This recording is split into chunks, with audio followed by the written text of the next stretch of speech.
제가 비형 간염 급성이랬다가 만성이랬다가 말이 바뀌는데 간 전문으로 보는 대학병원 의사 선생님을 찾아가야 하냐.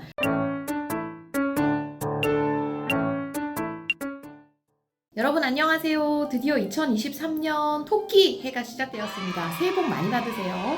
오늘은 구독자분들이 올려주신 질문 중에 너무 제가 보다가 마음이 되게 아픈 질문이 있어서 그 질문을 단독으로 다룰까 해요. 20대 남자 환자분께서 비형 간염 걸리신 이제 경험담을 굉장히 자세히 적어주셨는데 뭐 질문 내용도 있는데 꼭 구독자분들한테 제가 같이 얘기를 좀 드리고 싶은 내용이 있어서 공유를 좀 해보도록 하겠습니다. 자, 아치님께서 올려주셨고요. 2주 전에 저녁부터 식욕 부진, 구토, 구역질 같은 게 계속 올라오다가 그 다음 날부터 얼굴이랑 눈동자 쪽으로 황달이 올라왔다고 지금 적어주셨습니다.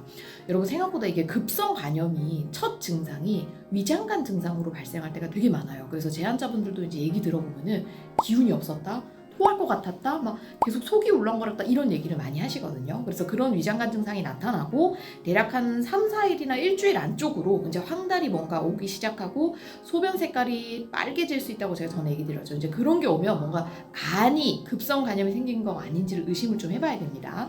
그래서 굉장히 전형적인 증상이고요. 그래서 이제 내과를 가셨는데 피 검사를 했더니 이제 비형 간염이라고 얘기를 들으신 거예요. 아마 이전에 비형 간염 얘기를 처음 들어본 적이 없는 첫 진단 환자였던 것 같고, 간 수치가 AST가 1899, ALT가 5000, 엄청나게 올랐죠. 총 빌리루빈이 5.5라는 수치가 나왔습니다.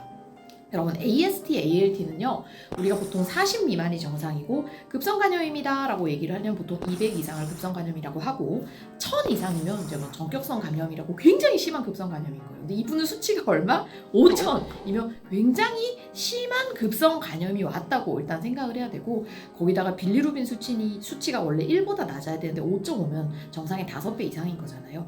매우 심하게 온 거예요. 그래서 이제 종합병원이랑 입원 치료를 권유를 받고 응급실로 가셔가지고 바로 입원을 하셨어요. 근데 이제 입원 시작하고 다음 날에 주치 선생님이 약간 이제 뭐 처음에 급성이라 그랬다가 이제 만성이라 그랬다가 약간 좀 말이 바뀌면서 좀 헷갈려 하셨던 것 같아요. 그래서 이제 밑에 자세한 내용 질문을 적어주셨는데, 그리고 저 보면은 되게 억울한 게 막 느껴져요. 나는 뭐 잘못한 것도 없고 여태까지 그런 게 없대. 대체 왜 비형 간염에 걸렸는지 모르겠다. 가족 중에도 이제 아무도 없다. 이 얘기가 있더라고요. 자, 첫 번째 질문. 자, 저같이 비형 간염이 성인 때 걸린 사람은 평생 비형 간염 바이러스를 가지고 살아가야 하는가요? 이 비형 간염이 언제 걸리느냐에 따라서 만성화되는 비율이 굉장히 다릅니다.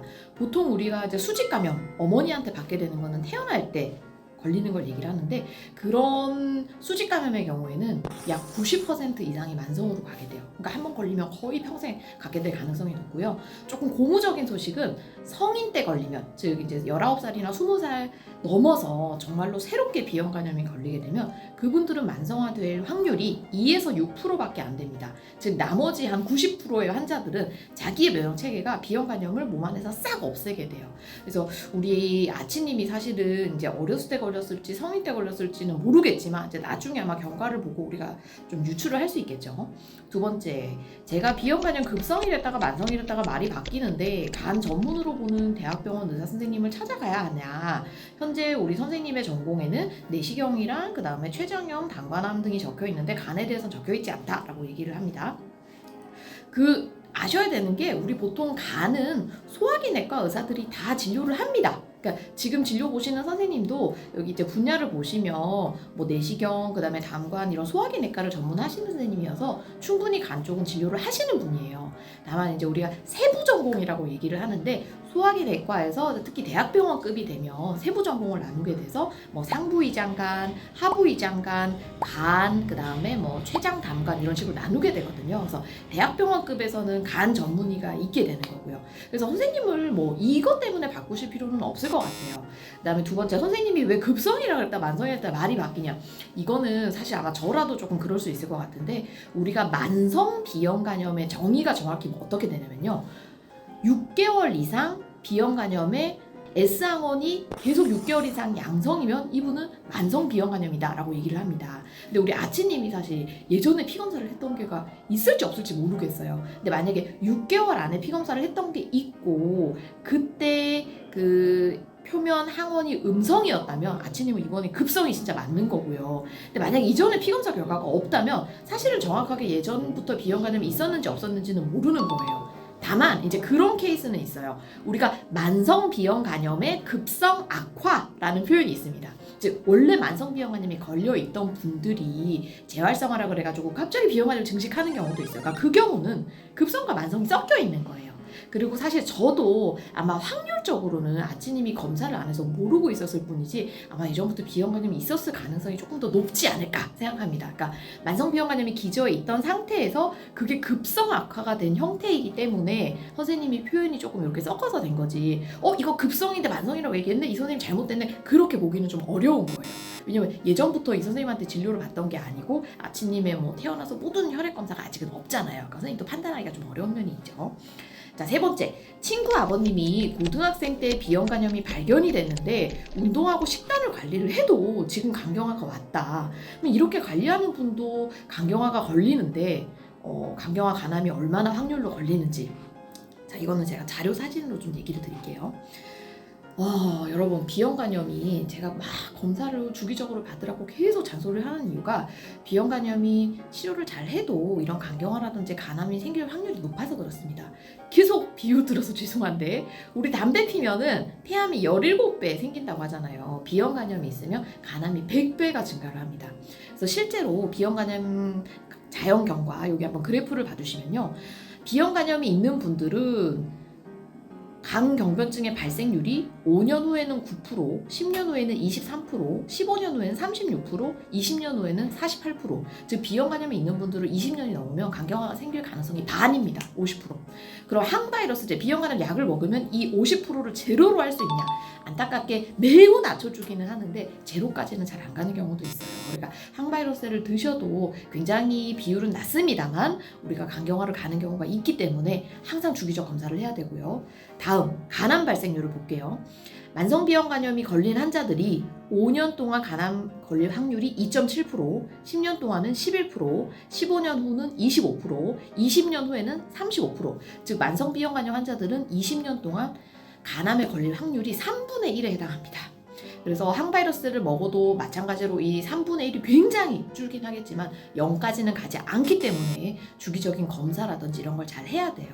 그래서 이 B형 간염의 어떤 이 간경화라든지 아니면 간암 발생을 조절하는 거는 운동은 아니에요. 운동은 아니고 이런 뭐 항바이러스제라든지 아니면 뭐 간 보호제라든지 정기적인 검사가 더 중요하기 때문에 이분이 운동하고 식단 관리를 해서 했는데도 걸렸다 이렇게 생각하실 필요는 없을 것 같아요. 그러니까 예를 들어 비알코올성 지방간 질환이다 이런 거면 운동하고 식단 관리를 하면 굉장히 좋아질 여부가 큰데 워낙 바이러스성 질환 같은 경우에는 바이러스 자체가 미치는 영향이 크기 때문에 운동을 했다고 해서 이 확률을 확 낮출 수 있다 이렇게 생각하시면 안 될 것 같습니다.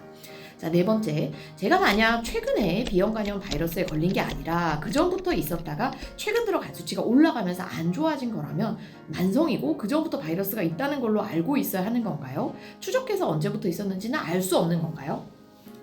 혈액 검사를 했던 결과가 있으면 좋을 것 같아요. 근데 우리가 보통 뭐 내과에서 혈액 검사를 할 때 사실 B형 간염 관련 혈액 검사를 매번 하진 않거든요. 뭔가 뭐 어떤 건강 검진이라든지 국가 검진 때만 하게 되고 일반적인 건강 검진 특히 젊은 분들 같은 경우에는 B형 간염 여부를 확인하지 않는 경우가 더 많아서 요거는 예전 검사 결과를 확인해야 됩니다. 얘기 드린 것처럼 만약에 6개월 전에 혈액 검사에서도 B형 간염이 있었다는 게 확인이 되면 우리는 이제 만성 B형 간염으로 생각을 해야 될 것 같고 6개월 전에 피검사에서는 B형 간염이 없었다는 게 확실하면 이건 진짜 급성으로 봐야죠. 근데 사실 왜 걸렸는지가 아마 되게 속상하실 텐데 제 B형 간염 환자분들도 한 대략 10% 정도는 왜 걸렸는지 모르는 분들이 꽤 많습니다. 만성 B형 간염, 수직 감염이 제일 많기는 한데 뭐 이전에 검사를 안 해서 몰랐다기보다는 진짜 검사를 했는데 그때는 음성이었는데 정말 성인 돼서 걸리는 분들도 계시거든요. 뭐 얘기 들어보면 수혈이라든지 아니면 뭐 문신이라든지 이런 거를 얘기를 하시는 분도 있고 정말 그런 것도 전혀 없는 분도 있어서 왜 걸렸는지에 대해서는 아직까지는 데이터는 없습니다. 다만 이 항바이러스를 드시기 시작할 경우에는 B형 간염은 뭐 간경화든 간암이든 모든 위험성이 확 떨어지기 때문에 약을 잘 드시면 금방 잘 치료하실 거라고 생각을 해요. 하나 가능성은 확률은 좀 낮지만 그럴 가능성은 종종 있어요. 예를 들어 그 아치님을 낳으셨을 때 어머니는 비형 간염이 있으셨는데 이제 아치님 낳고 나서 사시다가 어머니는 비형 간염이 없어지는 경우가 간혹 있습니다. 그러면 이제 가족분들은 아무도 없는데 아치님만 비형 간염이 남아있는 경우는 있을 수 있어요. 그래서 혹시라도 어머니나 아니면은 모계 쪽, 뭐 외삼촌이라든지 그런 분들 혹시 비형 간염 없는지 한번 살펴보시면 도움이 될 것 같습니다. 아무튼 치료 잘 받으시고 힘내세요. 그리고 혹시 뭐 다른 조언 필요하시거나 하시면 언제든지 진료 오시고요. 화이팅입니다.